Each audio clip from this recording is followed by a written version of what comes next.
This is Morning Motivation for Educators on the B Podcast Network.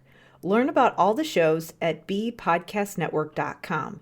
You'll hear from a variety of formal and informal educators who help put this podcast together. If you'd like to contribute your voice to the show, please go to morningmotivationedu.com to apply. I am Karen Dudek-Brannan.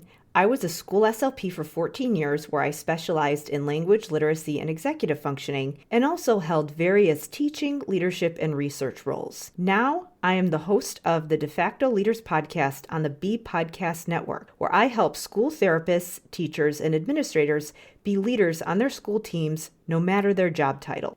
School professionals that I interact with face moral dilemmas on a daily basis. So this is true for teachers. It's especially true with a lot of the therapists that I work with. And this is because they're legally mandated to provide services that are educationally relevant. So the goal of therapy and intervention is not to optimize functioning, but rather to provide a reasonable amount of intervention to ensure access to the curriculum, which is different from the goal of some outside therapies and what the general public might think. And this can be challenging because many parents and sometimes the outside therapists and medical professionals don't understand the school eligibility guidelines. And this means school therapists and administrators and teachers are put in a very difficult position because they have to explain to families why their job isn't to provide the best services, it's to provide good enough services. Obviously, this isn't because people in the schools are trying to be stingy. It's because they're working in a publicly funded system and there have to be clear guidelines about what is and isn't covered. But of course, if you work in the schools, you probably know a lot of these things. Now, you also probably know that people don't decide to work in the schools with the goal of being adequate. They want to be life-changing, even if they're not legally required to do it. Yet the fact that they're working in the schools means that they're given capacity for things to be adequate, and many people will debate on whether or not people in the schools actually have the bandwidth to provide services and instruction that is adequate. I'm bringing this up today because one of the most important ways to understand how to help and make things better is to understand the problems that you're dealing with and to ask the right questions. So here is my question of the day. As a therapist who was trained in more of a medical model and was trained in a lot of the protocols that do have the goal of making things optimal, I remember how I felt each time I would attend a seminar or a conference during my first few years in the schools, particularly the time that I attended my state conference for the first time. I know that after and during a day of sessions that outlined protocols I knew I'd never be able to deliver in the school systems, I started to feel extremely inadequate because nothing is worse than being told by other professionals in your field that you're missing key components of intervention, but then going to work day after day, questioning whether you'll ever live up to those standards.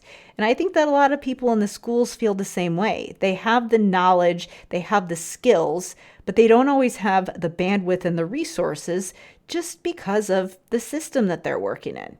And at the same time, they don't want to leave because they're committed and they want to help those kids who are in that system. Of course, this is a big problem to solve, but I think one of the best ways that we can start answering this question is to shift from this idea of making everything child-focused. Let's be honest, if you work in the schools, you care about the kids.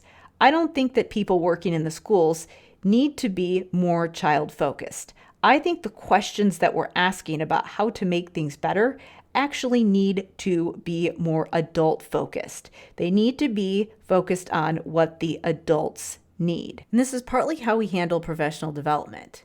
It's important to note here that a good way to provide professional development goes beyond just providing seminars and then just kind of leaving people to implement on their own. The intervention and support that we give for the adults needs to have the same care that we would take for the kids, which means that we need to understand how adult learning works and how to do it effectively.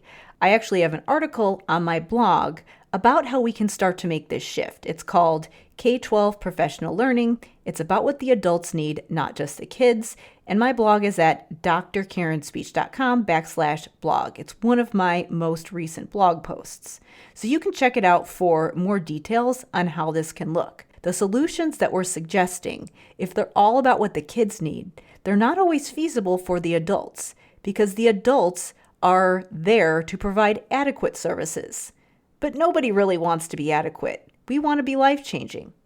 And if we want to be able to do that, we need to make sure that the recommendations and the training that we get shows us how to use these evidence-based interventions in a school setting. Many of them were not designed to be feasible and practical in the schools, and the way that we provide training often doesn't give professionals the tools that they need for the direct implementation. Just dumping a bunch of information and leaving is not an effective way to learn. We would never do this for kids, so why would we do it for the adults? So if you're working in K-12 education, whether you're somebody who is working directly with kids or if you're in a leadership position, this is where we need to start advocating for what the adults need.